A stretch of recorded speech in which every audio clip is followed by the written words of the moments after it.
যুক্তরাজ্যে যাত্রা শুরু করল সিলেটের বিশ্বনাথ উপজেলা প্রবাসীদের সংগঠন বিশ্বনাথ ইউনাইটেড ইউকে। বৃহস্পতিবার ওল্ডহ্যামের ওয়েস্টউড ব্যাংকুয়েটিং হলে এই উপলক্ষে আয়োজন করা হয় এক সুধী সমাবেশ।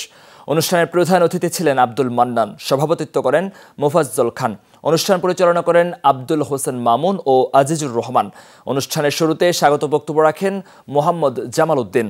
আর উপস্থিত ছিলেন এম এ মল্লিক, সোহেল মিয়া, শাহ মোস্তাব আলী ও গিয়াসউদ্দিন সহ আরও অনেকে।